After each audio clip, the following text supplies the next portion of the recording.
Today is September the 14th. My name is Daiki Tsumagari. I'm a humanities track at American University.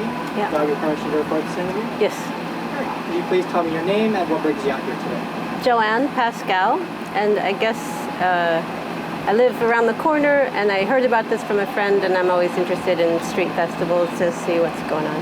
That's great. And you mentioned to me that you are a Mount Pleasant resident? Well, Columbia Heights, resident. but previously Mount Pleasant. Yeah. Well, tell me about Columbia Heights. What were your first impressions of the neighborhood? I got familiar with it before I lived here. I lived in Mount Pleasant back in the 80s, and one impression that always stuck with me is that 16th Street was this big divide between East and West. Like, if you went east of 16th, you were asking for trouble. That's just what it felt like.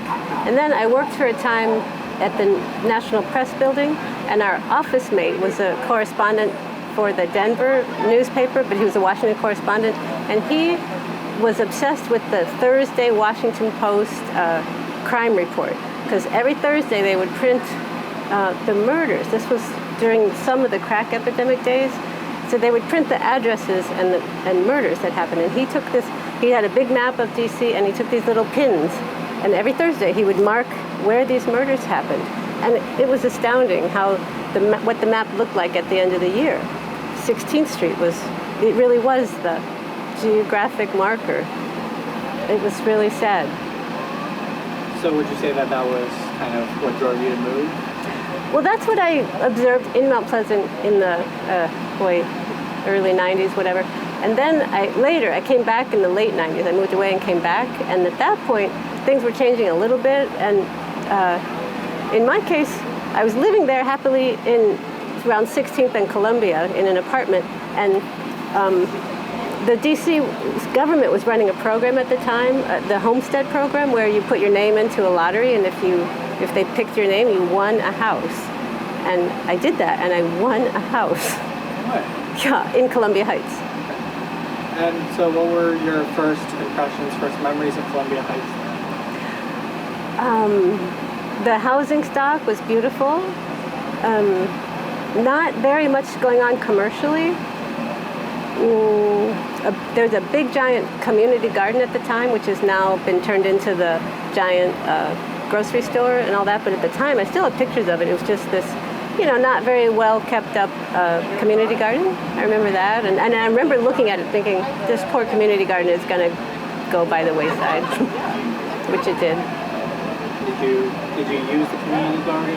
I didn't live there long enough before it got mowed under. Well, do you think that there's been anything gained from all of these changes over the years? It's a very good question. I mean, when I moved in, my neighbors, most of them seemed to be happy about a lot of the changes. Nicer grocery stores, more of everything in terms of commercial stuff. Yeah. Are there any places in Columbia Heights that you still frequent that make you feel like you're part of the community? Totally, yeah. I mean, I live right on 11th Street, so there's that whole strip of like little bars and restaurants, and I go there a lot. I like to patronize like independently owned places and in my backyard, and I've gotten to know some of the proprietors there. And I've read about this later, but I noticed it just on the street. It seems like the proprietors of those little bars and restaurants patronize each other's bars and restaurants. It seems like there's a really friendly business community going on. That's great.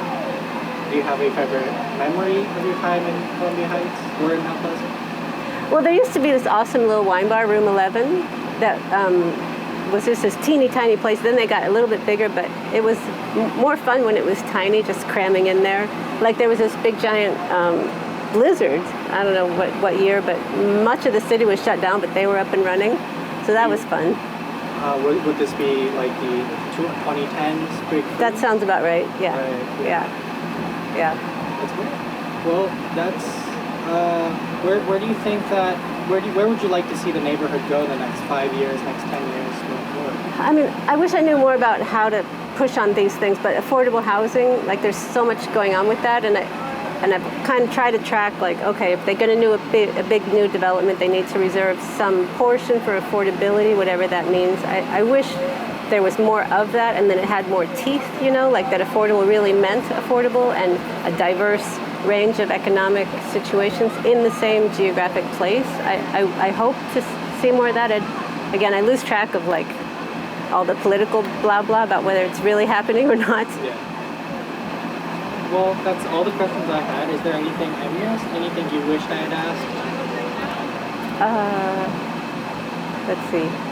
Those are the big ones. Yeah. All right. Yeah. Well, Thank great. you. Thank you so much for interviewing, and thank you for your time. Yeah.